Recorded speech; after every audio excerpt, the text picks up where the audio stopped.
mais lindos da Bíblia, que está em 1ª carta aos Coríntios, capítulo 13.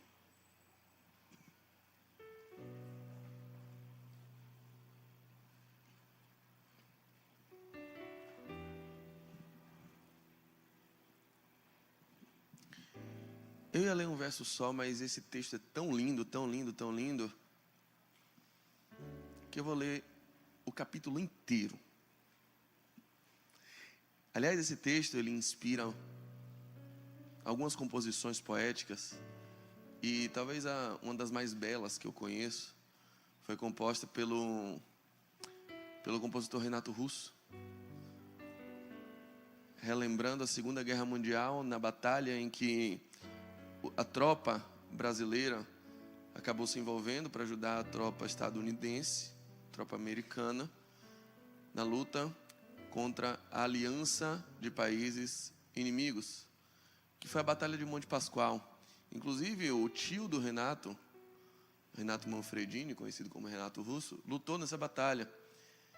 E aí ele fala sobre a inconsistência, inconsequência, incompatibilidade e incoerência de uma guerra em nome do amor, de uma guerra em que as pessoas estão matando umas às outras para ver se estabelece o amor. E ele começa essa composição, Monte Castelo, com uma transliteração, uma cópia literal desse que é, na minha opinião, o mais belo hino paulino, o mais belo hino, o mais belo capítulo que Paulo compôs, que Paulo escreveu, quando ele manda essa carta aos Coríntios, no capítulo 13. Diz assim, a partir do verso 1: ainda que eu falasse a língua dos homens e dos anjos, se não tiver amor, eu seria como um sino que ressoa ou como um prato que retine. Ainda que eu tenha o dom de profetizar e saiba todos os mistérios e todo o conhecimento, e eu tenho uma fé capaz de mover montanhas, se eu não tiver amor, eu nada serei. Ainda que eu dê aos pobres tudo que possuo e entregue o meu corpo para ser queimado, se eu não tiver amor, nada disso me valerá. O amor é paciente, é bondoso. Ele não inveja, não se vangloria, não se orgulha. Ele não maltrata, ele não procura seus interesses, ele não se ira facilmente. Ele não guarda rancor. O amor não se alegra com a justiça, mas se alegra com a verdade. Tudo sofre, tudo crê, tudo espera e tudo suporta. O amor nunca acaba. As profecias desaparecerão, as línguas cessarão, o conhecimento passará. Porque em parte nós conhecemos e em parte nós profetizamos. Quando, porém, vier o que é perfeito, aquilo que é imperfeito desaparecerá. Quando eu era menino, eu falava igual um menino. Pensava como um menino, raciocinava como um menino. Mas quando eu me tornei homem, eu deixei para trás as coisas de menino. Agora, pois, vemos apenas um reflexo obscuro, como um espelho. Mas então, veremos face a face. Agora eu conheço em parte, mas então eu conhecerei plenamente, da mesma forma como sou plenamente conhecido. Portanto, permanecem agora esses três: a fé, a esperança e o amor. O maior deles, porém, é o amor. As cartas que Paulo escrevia não eram tratados teológicos, necessariamente. Ele não estava escrevendo um livro, ele não estava escrevendo um romance, ele não estava inspirado, dizendo, olha, eu vou escrever agora sobre teologia. Não. Quando ele escrevia cartas, ele estava escrevendo com um objetivo específico. Ele escrevia pensando na necessidade de quem receberia a carta. Era uma remessa especial para tratar de assuntos específicos. Essa era a ideia das cartas. Eu estou escrevendo uma carta para alguém que precisa ler exatamente isso aqui que eu estou escrevendo. Esses textos, eles eram tão robustos, tão profundos em caráter teológico, no poder de sintetização da fé cristã, que circulavam e acabaram virando tratados teológicos. Tanto que chegaram em nossa mão e a gente estuda muito da doutrina de Cristo, da doutrina dos apóstolos, a partir das cartas de Paulo, das cartas que ele enviava para as igrejas, para as cidades, para as comunidades. E na maioria das vezes essas cartas eram motivadas por problemas. Problemas que as comunidades enfrentavam e precisavam de instrução. Paulo não tinha a capacidade de estar o tempo todo presente com aqueles irmãos, então ele doutrinava à distância, ele ensinava, gente, o cristianismo não é nada disso. Eu vou ensinar para vocês o que é o cristianismo, porque o que vocês estão vivendo aí está chegando aos meus ouvidos. E desculpe, não tem nada a ver. E Paulo escreve aos Coríntios, e a igreja de Corinto, uma igreja grega, super influenciada por filosofias gregas, por neoplatonismos, por uma doutrina que crescia muito entre os gregos, que é a doutrina do gnosticismo, que tendia a espiritualizar tudo. Aquela igreja era a igreja que tinha a fama de ser a mais espiritual, a mais mística de todas as que Paulo acompanhava. Mas era, pelo que Paulo vai escrevendo nessa carta, a igreja com maior dificuldade de afetos. Aliás, era uma igreja que competia para tudo. As pessoas estavam o tempo todo tentando passar um na frente do outro, querendo ser melhor do que o outro. Era uma igreja que Paulo precisa advertir, porque eles competiam até para ver quem profetizava mais e primeiro nos cultos. Paulo escreve dizendo, eu não estou nem acreditando que vocês competem até para ver quem profetiza na frente um do outro. Aliás, quando vocês se reúnem, na maioria das vezes, Paulo vai dizer isso no capítulo 11, não é para melhor, é para pior. A pessoa vem para o culto de vocês e sai pior do que como entrou. Não dá para acreditar. Porque vocês vão se reunir e comem a ceia que deveria ser a ceia do Senhor. Mas não, cada um de vocês come a sua própria ceia, um não está nem aí para o outro. Vocês são abundantes nos dons, nas profecias, nas línguas. Vocês têm palavra de conhecimento. Vocês são místicos. Vocês são do manto, do mistério, rodam no poder. Mas vocês não conseguem se importar com a necessidade da pessoa que está sentada do seu lado. Paulo vai falando então e diz, olha, eu tenho que falar até sobre dons para vocês, porque parece que vocês ainda são ignorantes. Mas mais do que o dom, eu quero que vocês entendam um caminho. Eu quero que vocês entendam um caminho. O último versículo do capítulo 12 de Coríntios faz essa diferenciação. Paulo está falando, olha, línguas, curas, interpretação de línguas, profecias são dons, mas o amor não é um dom. O amor é um caminho. O amor é um caminho. O amor é uma tônica. O amor é uma estrada que devemos percorrer. Porque, na boa, não adianta profetizar sem amor. Não adianta pregar sem amor. Não adianta falar em línguas sem amor. Não adianta ter um culto pentecostal. Não adianta ter uma vigília de curas. Não adianta ter um culto da libertação. Não adianta ter a chave da vitória se você não tem a chave do amor. Tudo isso é absolutamente inútil.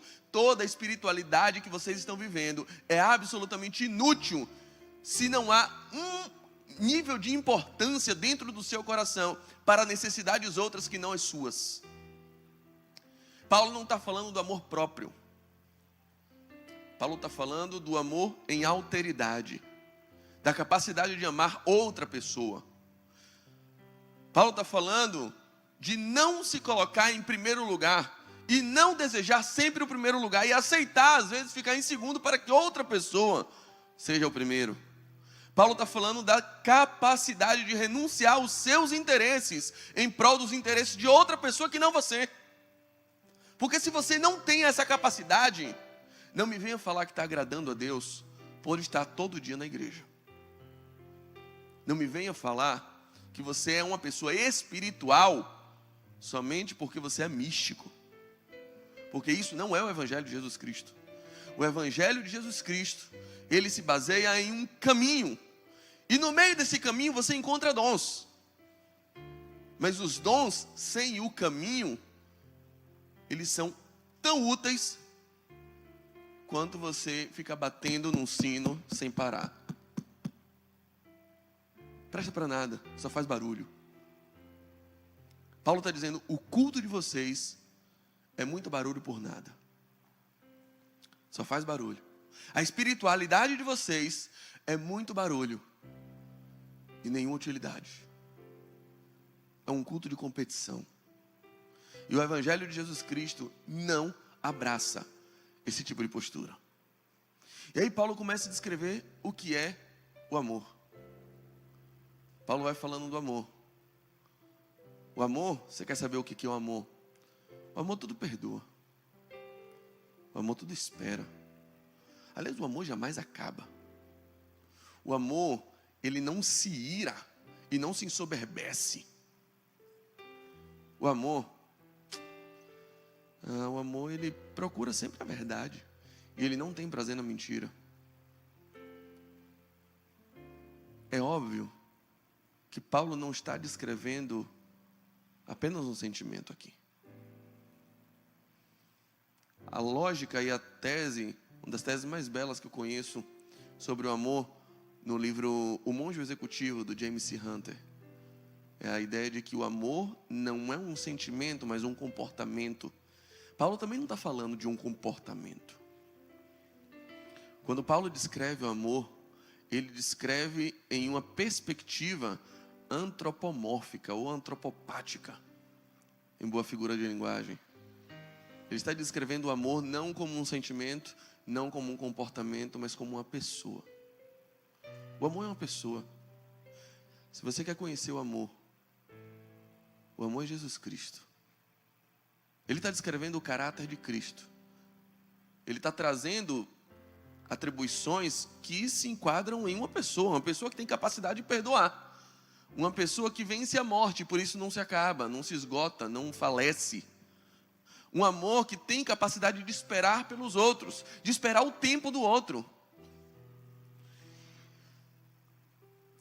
Ele vai dizer, isso é o amor. Há poucos dias atrás eu tive que experimentar isso com meu filho. Meu filho tinha uma dificuldade muito grande de cortar o cabelo. E eu tentei forçá-lo algumas vezes, porque o cabelo estava difícil de pentear, difícil de lavar.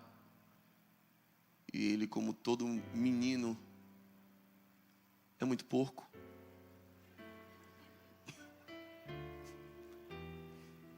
Ele queria andar com o cabelo parecendo um sabugo de milho. Na hora de pentear, um Deus nos acuda, um choro, um grito. E eu digo, então corte. E ele diz, eu não quero cortar, mas também não quero pentear. E também não quero lavar.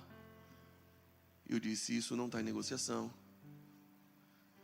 E aí a gente negociando, a gente conversando, eu e Ana. E rapaz, o que a gente faz com esse menino? Eu vou dar um mata-leão nele, um tranquilizante, alguma coisa. Vamos cortar quando ele estiver dormindo. E se ele cortar, fica pela metade mesmo, diz que é uma moda. E a gente não sabia o que fazer. E a gente foi estudar sobre isso, a gente viu que existem algumas circunstâncias que algumas crianças passam, que de fato é um incômodo que se assemelha a uma dor física para algumas crianças, o corte de cabelo. E a gente precisou exercer o amor. E a gente disse um para o outro, o amor tudo espera. E a gente vai ter que esperar o tempo dele. E aí na segunda-feira passada, eu estava cortando o meu cabelo e levei ele me acompanhando, estava comigo, ó, vamos aqui enquanto eu corto o cabelo. No meio do meu corte de cabelo, ele viu, se levantou e disse assim, meu pai, eu quero cortar o meu cabelo. E a gente vinha orando por isso, orando. Ele, eu quero cortar o meu cabelo agora. Eu, senta aqui urgente. Moço, pare o que você estiver fazendo agora. O senhor tem uma missão aqui. E cortou. E no outro dia ele não se reconhecia na nova figura. E está se acostumando. Mas esperar por ele foi uma tarefa que exigiu da gente amor. Exigiu da gente compreensão. Exigiu da gente entender o universo, o mundinho, a mente dele. E em amor, a gente dizer, eu vou esperar o seu momento. E eu entendi o papel de Deus em me esperar no meio das minhas crises, em exercer tanta misericórdia quando eu não a merecia, em ter paciência comigo. E Deus usou a situação do meu filho para me ensinar muito do amor dele para comigo. E na segunda-feira eu disse em casa: olha, eu me declaro ateu de todo Deus que eu não possa chamar de pai. Porque amor de verdade é isso que eu experimentei hoje. O amor que não se alegra na mentira, que tem prazer na verdade. O amor que se entrega. Esse amor é Jesus Cristo. E pra gente é um amor difícil de ser vivido. E ele dá um referencial. Veja só, eu não estou falando de qualquer tipo de amor. Eu não estou falando do amor que você tem a um hambúrguer. Eu não estou falando de um amor que você tem a uma coisa que necessariamente você só ama porque aquilo te faz um bem. Eu não estou falando desse tipo de amor. Eu estou falando de um amor pelo outro. Um amor genuíno, em que aceita ficar em segundo para que o outro fique em primeiro. De um amor que renuncia ao próprio bem para que outro alcance bem. Eu estou falando desse amor. E esse amor a gente só encontra na figura de Jesus Cristo. Um amor que não espera nada em troca. Um amor que faz. E um amor que ama primeiro. Um amor que é inaugural. Porque não tinha tanta novidade assim na doutrina de Jesus Cristo. O mundo já conhecia religiões que falavam de paraíso. O mundo já conhecia religiões dualistas, que tinha um Deus bom e um Deus mau, um Criador bom e um Criador mau, como era, por exemplo, o zoroastrismo, o mazdaísmo persa. O mundo conhecia religiões que falavam sobre o amor. Mas pela primeira vez, o mundo conhece uma perspectiva do amor, que é um amor gracioso, que não depende dos méritos. É um amor que salva você, independente do que você faz, mas pelo que Ele faz por você. Isso é inaugural. Isso diferencia o Evangelho de Jesus Cristo de toda outra qualquer religião. E na lógica de muitas pessoas que estavam conhecendo o cristianismo, entender se filiar a Jesus Cristo era simplesmente trocar de Deus. A pessoa que entregava oferendas a um outro Deus, agora pronto, agora se eu oferecia isso aqui ao Deus Moloque e ele me devolvia um favor, eu vou trocar de Deus, mudei de religião, sou um prosélito, agora eu vou oferecer a Jesus Cristo e ele vai me dar o favor. E aí, Paulo tem que dizer, e Jesus tem que dizer, esquece, isso é um odre velho. Eu trago uma outra lógica para você. Ninguém primeiro deu a ele para que depois receba nada. Porque dele, por ele, para ele são todas as coisas. O amor de Jesus Cristo, o amor que é Jesus Cristo, ele não espera em troca. E você não tem como comprá-lo. Você não tem como dar primeiro para que depois ele te pague. O amor não aceita barganha, o amor de Jesus Cristo não. Só que a gente tem dificuldade com esse tipo de amor. Esse amor para nós é impossível. Porque nós nascemos com um aplicativo instalado dentro de nós, que é o aplicativo do ego. Nós nascemos egoístas. Sempre brinco, ninguém aqui precisou ensinar o filho a defender o próprio brinquedo. Filho, ó, quando chegar o colega tentar tomar teu brinquedo, você diz assim, é meu, não pegue. Às vezes, antes de falar papai, ele diz meu. Antes de aprender a falar mamãe, ele diz minha. A posse, o sentimento de posse e propriedade, está no aplicativo, na versão standard da gente. Nasceu egoísta. Quer que o mundo pare, porque ele está chorando, está com frio. A gente nasce assim. E a gente nasce incapaz de desenvolver isso aqui. O amor que Paulo está descrevendo. A gente nasceu incapaz disso. Qual é a única maneira da gente conseguir? Virando Cristo. A gente precisa virar Cristo. É essa a proposição aqui. A proposição do Evangelho não é te ensinar o que fazer. Não é te dizer e te ensinar um como e nem um o que. É formar em você um quem. É transformar você em Cristo. É isso que o Evangelho propõe. É te mudar. Mudar a sua natureza. É resetar o sistema. E recomeçar tudo de novo. Jesus diz isso para Nicodemos. Nascer de novo. E nascer agora na forma e na essência de Cristo. O nome disso é salvação. A salvação é a que reseta o nosso sistema. A salvação é aquilo que desinstala o aplicativo do pecado dentro de nós e instala o aplicativo Jesus Cristo. A salvação é aquilo que transforma a gente em alguém habilitado a exercer o amor. Esse amor completo. A salvação opera em alguns níveis da gente. Se você olhar em 1 Tessalonicenses, capítulo 5, verso 23, Paulo vai falar de algumas perspectivas humanas. Tem muitas pessoas, muitos cristãos que acreditam que há apenas uma força de expressão e que nós seríamos apenas uma estrutura dual. Corpo e alma. Alma e espírito sendo a mesma coisa, sendo sinônimos. Essa é uma perspectiva possível. Eu gosto da ideia de que Paulo é proposital. A ponto de, em Hebreus, não Paulo, mas o escritor de Hebreus, em Hebreus 4,12, falar que a palavra de Deus separa alma e espírito. Que existe uma separação entre esses dois. E em 1 Tessalonicenses 5,23, Paulo fala que estejam vocês santificados por Deus, tanto a sua alma, o seu espírito e o seu corpo. Essas três dimensões sendo preparados até o dia da volta de Jesus Cristo.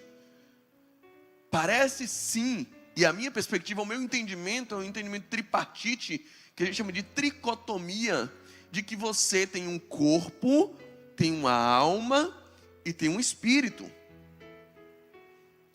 E eu entendo, à luz da Bíblia, que a salvação de Cristo, ela opera em nós nessas três dimensões.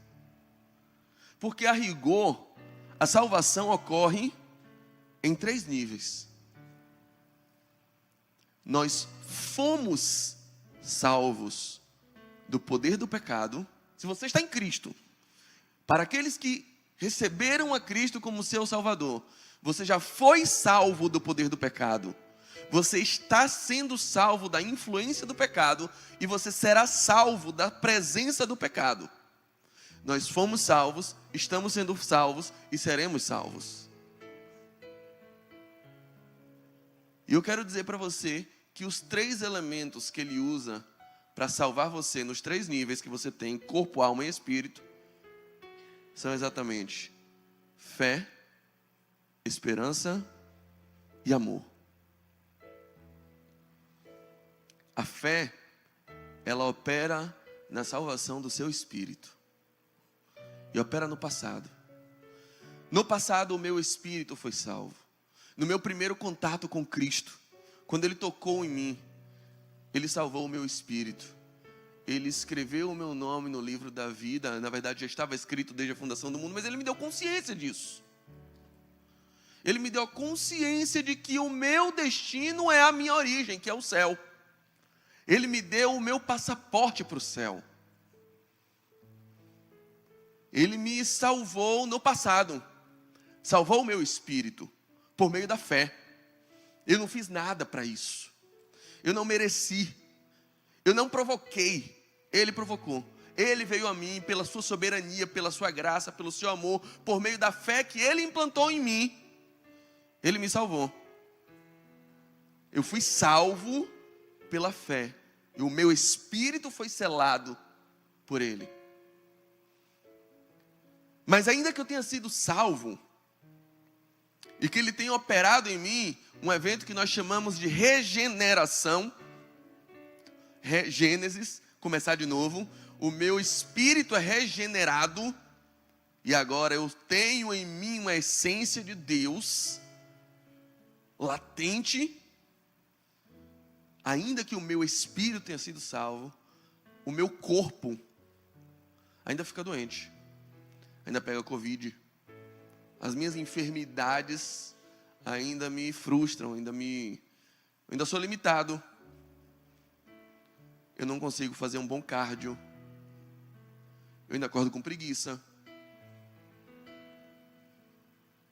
Eu ainda vibro porque hoje é domingo e depois de amanhã é sexta. Eu ainda tenho essa alegria por saber que eu vou descansar 2 sextas numa semana só. Eu tenho essas coisas. Porque o meu corpo ainda clama por descanso, ainda gosta de cama, gosta de ar-condicionado, coberta, Netflix. Ele gosta dessas coisas.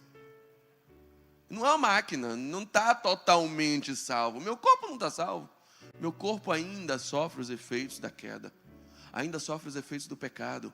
E é por isso que a salvação do corpo, ela ocorre no futuro. Deus ainda não salvou o meu corpo. Ainda não transformou o meu corpo. Isso é um evento futuro. Então, se a fé salvou o meu espírito no passado, eu tenho a esperança futura. Fé e esperança. E a esperança é o que opera no futuro, de que meu corpo será glorificado. Se a salvação do espírito no passado eu chamo de regeneração, a salvação do corpo no futuro eu chamo de glorificação.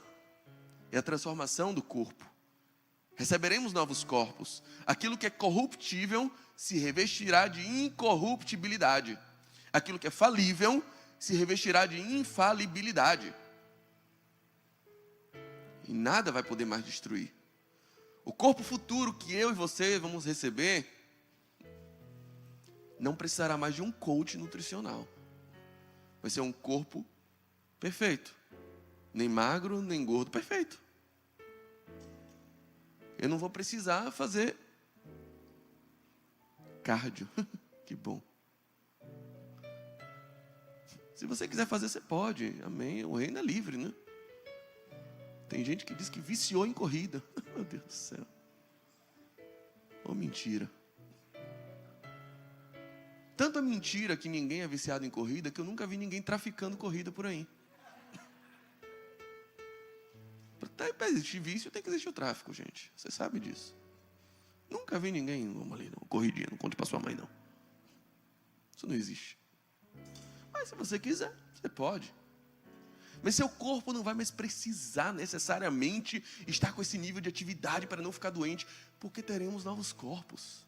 Ele nos transformará, a fé da gente vai nessa linha, nós cremos nisso. Então, se o meu espírito foi salvo no passado, quando eu recebi Jesus como meu Salvador, o meu corpo será salvo no futuro, na consolidação dos tempos, na volta de Cristo, no novo corpo que Ele vai me dar. Sobra a minha alma, a minha psique, as minhas emoções,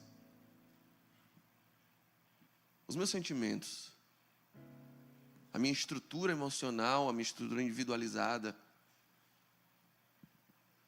aquilo que todos nós carregamos como essência e a consciência do seu eu. E esse aí já começou, mas ainda não terminou. Isso aí está acontecendo agora. A salvação da alma é algo que Jesus Cristo está fazendo todos os dias em nós. É algo que está sendo trabalhado. É algo que vai brilhando cada dia mais, um pouquinho mais. A competição que os coríntios viviam era terrível, porque eles competiam uns com os outros. Mas existe um nível de competição que é muito bom e que é muito bíblico. É a competição que você tem com você de ontem,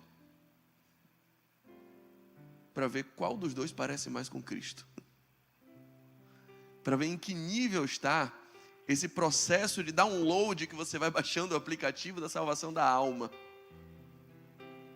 Porque o processo da salvação da alma é isso. É um download, você vai baixando assim até o nível ficar completo. É Jesus indo trabalhando em você. Hoje, amanhã, depois de amanhã, mudando os seus pensamentos, trabalhando em suas prioridades, mexendo naquilo que você gosta, mexendo naquilo que você odeia, desarrumando a casa, arrumando a casa de novo. E tem hora que a internet cai e volta tudo. E aí você, que estava já começando a exercer algumas coisas parecidas com ele, aí você dá uma regredida, meu irmão. E aí ele diz, não tem problema, vamos baixar tudo de novo. Ainda tinha um risco de estar baixando o aplicativo errado, né? Isso acontecia muito na época do Kazaa, do iMesh, do Napster. Quem pegou essa época aí sabe, na internet de escada, iBash, dava meia-noite, você corria por pulso. Ninguém ligasse para minha casa do final de semana, porque eu estava na internet, no MSN, no Mirk, e baixando filme. E aí, quando você terminava de baixar aquele filme que estava no cinema, mas alguém chegou lá nos Estados Unidos e filmou com a câmerazinha horrorosa, colocou na internet, naquela deep web dos anos 2000. Você estava todo feliz, vou assistir Matrix. Quando eu colocava, era um filme erótico de 5ª categoria. Oh, raiva. Você, não, começa tudo de novo. Pode ser que eu esteja falando com alguém que se frustrou porque passou anos em uma religiosidade que te fez baixar o aplicativo errado, que te ensinou sobre o cristianismo coisas que não tem nada a ver com Jesus Cristo, e que agora você está tendo que resetar tudo. Meu Deus, eu vou me inscrever nessa conferência porque de fato eu entendi tudo errado. Porque foi imposto a você um download, um aplicativo de algo que não tinha nada a ver com Jesus Cristo. Uma caricatura mal feita do que era o Evangelho. E mal feita no seguinte sentido, porque se a esperança opera no futuro, se a fé opera no passado, o que opera no presente é o maior de todos os elementos que Paulo está falando. O maior de todos é o amor. Permanecem a fé, a esperança e o amor. A fé operou no passado, a esperança opera no futuro, mas no presente é o amor. O método de Jesus para nos salvar e salvar nossa alma todos os dias é o amor. Enquanto a fé nos deu a consciência de que vamos para o céu, de que nós iremos para a eternidade com Cristo, o amor coloca em nós a consciência de que o céu de Cristo vai ser colocado dentro de nós.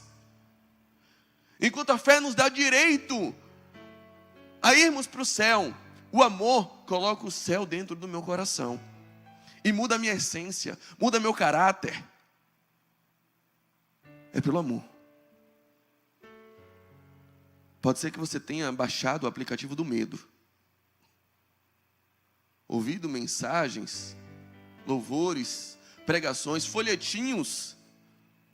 Cuidado. Quem não vai pelo amor, vai pela dor. Cuidado, o inferno pode ser o seu destino. E aí você pensava, poxa, Jesus é uma porcaria, mas o inferno parece ser pior, né? Então vamos ficar com Jesus. Vamos ficar com essa coisa chata que é ser crente. Vamos viver essa vida, porcaria, né? Porque é um inferno. Meu irmão, se seu filho está quente, imagina o inferno. Eu não estou aguentando o verão do Salvador, imagina do inferno. Pode ser que você tenha baixado o aplicativo da religiosidade, do mérito, de que quanto mais jejuns, mais campanhas, mais doações, mais dízimos, mais presenças no culto, mais religiosidade, mais coisas que você consiga fazer, aí você está salvo. Porque se você faltou um culto e Jesus volta naquele dia que você faltou o culto, meu irmão, Deus te vê, olha bem pelas sendas onde vais. Cuidado do olhinho no que vê. Cuidado da mãozinha no que pega. Cuidado do ouvidinho no que ouve. Imagina Jesus volta e você está ouvindo Pablo. Aí que você vai chorar mesmo. Você está ouvindo Belo. Cara, até Belo agora chora ouvindo Belo. Então a sua salvação depende necessariamente do que você está fazendo na hora que Jesus volta. toda a obra de Cristo feita, e já foi. Se no último momento ali dá sorte de você estar ouvindo Cassiane, na hora que Jesus volta aí, você está salvo. Aí quando você abre a Bíblia e vê que a salvação não é pelo que nós fazemos, mas é pelo amor incondicional de Jesus Cristo por nós, que nos transforma dia após dia, não para fazermos coisas, mas para querermos fazer essas coisas. Aí você percebe, baixei o aplicativo errado. Eu estou a minha vida inteira baixando um download de um aplicativo totalmente inútil para mim. Porque sem o amor, todos os seus gigas são como metal que soa, ou um sino que retine. Absolutamente inútil. Seus jejuns, seus dons, seus louvores,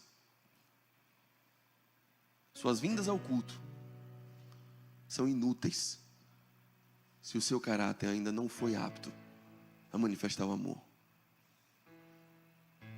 Eu sei que é difícil falar para alguém que teve uma infância de amargura, de abandono. Eu sei que é difícil falar para alguém que só conheceu experiências relacionais com violência. Para alguém que até hoje tem medo de ficar sozinha, porque não sabe exercer desapego, não sabe se despedir de alguém. Eu sei que é difícil falar sobre isso. É por isso que antes de cobrar de você que você ame, Jesus te ama. E insere esse amor dentro do seu coração. E é isso que Ele quer fazer hoje. Eu não estou falando de salvação em uma perspectiva futura. Eu não estou falando da salvação na perspectiva passada, da experiência que você já teve com Jesus. Eu estou falando do hoje, do agora. Em receber esse amor de Jesus Cristo agora, nesse exato momento. Eu não estou falando para você de um Deus que está num alto e sublime trono. Eu não estou falando para você de um Deus distante, inacessível. Eu estou falando de um Deus que está aqui agora, do seu lado, pegando na sua mão, te dizendo: não fique com medo, eu sou contigo, eu te ajudo, eu te entendo, eu te salvo, eu te aceito, eu te amo. Do jeito que você está, Ele quer te abraçar. E você vai pensar: mas eu preciso me consertar. Você nunca vai conseguir. A perspectiva do Evangelho é você sentir Ele te consertando todos os dias. E esse é o amor de Jesus Cristo. E aí Ele não vai cobrar você que você ore, que você venha ao culto. Não. Quando você sentir o amor dEle entrando pelas suas narinas, quando você respira, inundando o seu coração, esse desejo vai vir em você. Do nada você vai acordar com a vontade de orar. Você vai ter sede e fome pelas Escrituras como você nunca teve. Você vai contar os dias, os minutos para chegar a hora do culto. A Bíblia diz: onde tiver o seu coração, ali é o seu tesouro. Onde tiver o seu tesouro, ali vai estar o seu coração. Quando isso aqui for um tesouro para você, o culto vai deixar de ser um peso. Quando a companhia de Jesus começar a ser um tesouro para você, a oração vai deixar de ser uma reza, uma repetição, um fardo. Não. Você vai sentar, puxar uma cadeira e dizer: senta aí, Jesus. Hoje eu tenho muito para falar. E preciso muito te ouvir. E Ele vai falar com você. Porque é nesse Deus que eu creio. Um Deus que fala, que ouve, que interage, que toca, que responde, que abraça, que ama. É esse Deus que eu conheço. É com esse Deus que eu converso todo dia. O Deus que senta do meu lado no carro e que eu abro o jogo com Ele.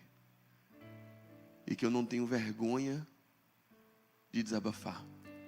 O Deus de quem eu não escondo nada, porque eu sei que eu estou falando com alguém que está despejando amor em mim. É o Deus que me faz sozinho no carro dirigindo começar a chorar, pensando: velho, você é o cara. Por que você faz isso, velho? Porque eu olho para mim, eu não faria se eu fosse você. E aí ele olha para mim e diz: pois é, por isso que eu estou te transformando em alguém parecido comigo, para você começar a fazer por outros tão ruins quanto você, do mesmo jeito que eu estou fazendo por você. A fé um dia vai ser desnecessária, porque quando eu olhar para Jesus face a face, eu não vou mais precisar de fé, porque tudo que é por vista não é por fé. Hoje precisamos da fé. Hoje a fé é imprescindível. Aliás, pouco tempo eu divulguei na rede social que o Senhor me deu um presente. E é engraçado como Deus, Jesus é detalhista. Alguns meses atrás eu apresentei algumas meninas aqui na igreja, e toda vez que eu pegava a menina no colo, eu deixava vazar no microfone: ô, vontade de ter uma menina. E Deus já estava lendo esse meu coração. E agora Ele me presenteou com uma menina que está na barriga da minha esposa. A pequena Cecília está chegando.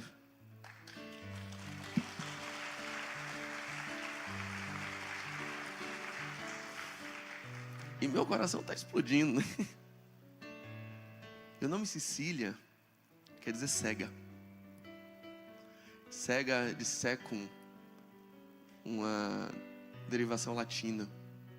E entre os romanos, secum não era só uma designação de quem era deficiente visual, mas era como se fosse um apelido, um título dado a pessoas sábias, a pessoas que não julgavam somente pela aparência. Não à toa a nossa herança do direito romano traz aquela ideia de que a justiça é cega, porque ela não julga somente pelo aparente, ela vai além, ela reflete, ela repensa, ela não seguia por vistas. E eu pensei muito nesse significado quando esse nome veio ao meu coração para uma filha. Que é isso que eu quero ensinar a minha filha. Eu quero ensinar ela o poder da fé, que não seguia pelas vistas, que é o firme fundamento daquilo que se espera, a convicção daquilo que não se vê. Mas vai chegar um momento em que Jesus vai voltar, vai sacudir você, vai olhar você no olho e dizer: viu que eu existo, viu que eu sou real. E aí você não vai precisar mais da fé. A fé vai passar, porque você vai ver. Agora o conhecemos como somos dele conhecidos. Aquilo que é imperfeito passará. Os dons, as profecias perderão sentido. Não vou precisar mais profetizar, porque o futuro chegou. Vai chegar um momento em que você não vai mais precisar da esperança, porque a espera acabou. Ele chegou. Ouviu-se um grito, aí vem o noivo sair ao encontro. Ele chegou. Mas o amor, nunca vai chegar um dia em que você não precisará do amor. O amor dura para sempre. Na verdade, hoje temos fé. Hoje Ele nos dá fé. Mas quando Ele chegar, a fé acaba. Hoje Ele nos dá esperança. Mas quando Ele chegar, a esperança acaba. Mas hoje Ele nos dá amor. E quando Ele chegar, receberemos ainda mais amor. Porque a Bíblia não diz que Deus ama. A Bíblia diz que Deus é amor. Amor não é uma coisa que Deus sente. O amor é aquilo que Deus é. Quando estivermos com Ele face a face, receberemos ainda mais amor. O maior desafio da vida cristã não é aprender a amar a Deus. O maior desafio da vida cristã é entender o quanto você é amado por Ele. E talvez você ainda não tenha entendido isso. Por isso saí desesperadamente por aí, procurando amor em tudo quanto é lugar. Talvez a sua carência interminável, afetiva. Talvez a sua vontade de se expor tanto na rede social. É só uma falta de entendimento de algo que já lhe foi dado. E quando você começar a entender o tamanho desse amor, você naturalmente vai começar a ser transformado todos os dias, de glória em glória. E você vai olhar amanhã para hoje e vai entender: a minha alma já não é a mesma. Eu me sinto mais amado. O amor dele está me transformando. Amanhã você vai começar a gostar do que hoje você ainda não gosta. Você vai começar a sentir prazer na lei do Senhor. E pelo prazer, você vai meditar nela de dia e de noite. Se é verdade que você hoje vive ferindo as pessoas porque você um dia foi ferido, que você é violento nos seus relacionamentos porque na sua infância você foi tratado com violência, que você replica as coisas que você recebeu da vida, se é verdade que o ferido fere, também é verdade que o amado ama, e que o perdoado perdoa, e que o abençoado pode abençoar. Por isso eu te peço, só curve sua cabeça agora, feche seus olhos. E o único sentimento que eu peço que você exerça nesse momento, a sua única preocupação, é que você comece a desenvolver a capacidade de ser amado. Eu não quero que você pense no que você tem que fazer. Eu quero que você reflita naquilo que Jesus fez por você, naquilo que Jesus faz por você, naquilo que Jesus quer fazer por você agora. Em tudo que você não merecia, Ele te deu. Em como Ele te acolheu, mesmo você sendo quem você é. Porque você pode esconder de mim quem você é. Você pode se arrumar o quanto for para vir para o culto, fazer uma cara de gente boa, mas Deus sabe. Dele você não esconde. Ele te conhece.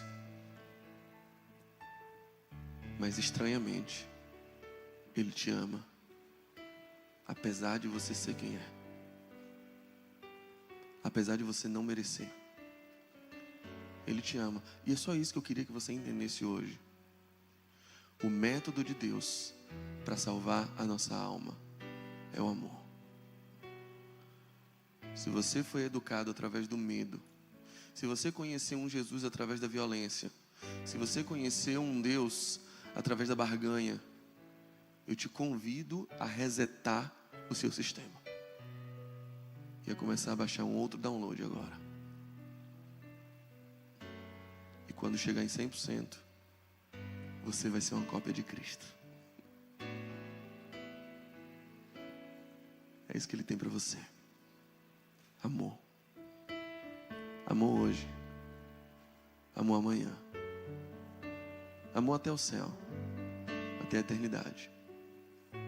A esperança passa. A fé acaba. Mas o amor permanece para sempre.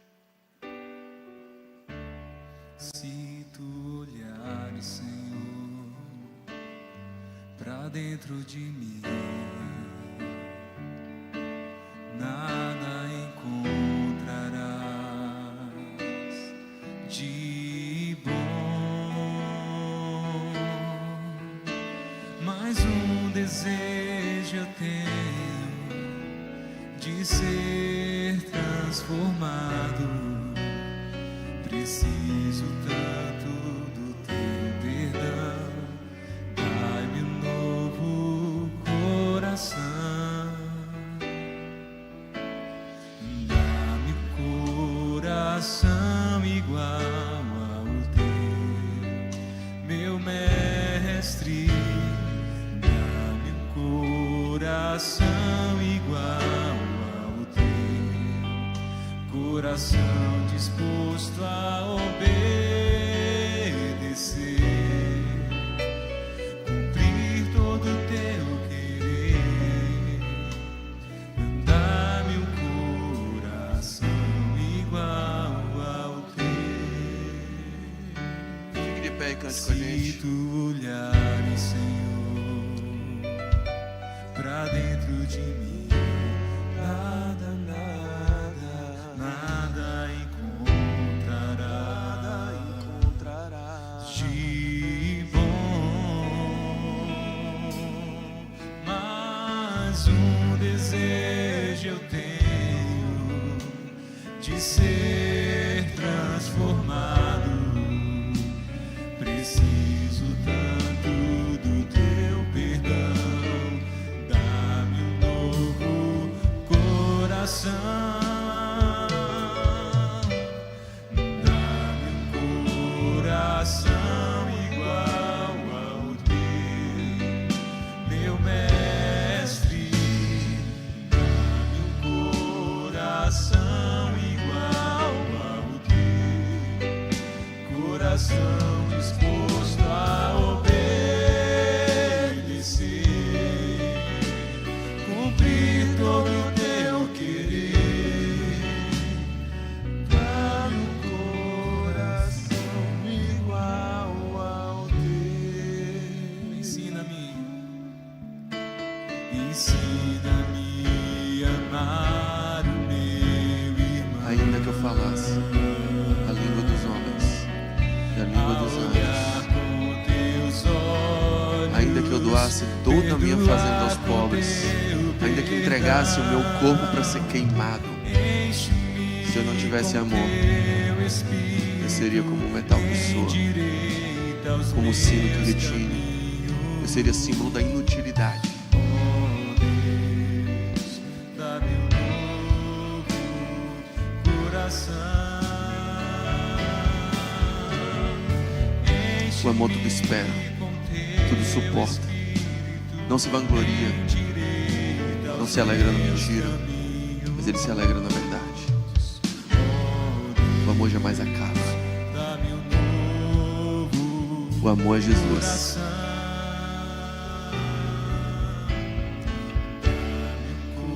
Coração igual ao teu, meu mestre. Dá-me um coração igual ao teu, coração disposto a obedecer, cumprir todo o teu querer. Dá-me um coração igual ao teu.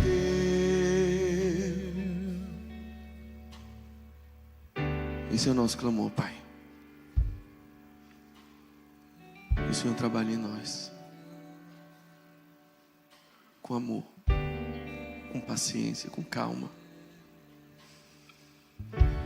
Senhor, tenha misericórdia de nós. Tenha paciência com a nossa inconstância, com as nossas crises. Senhor, obrigado por esperar por mim.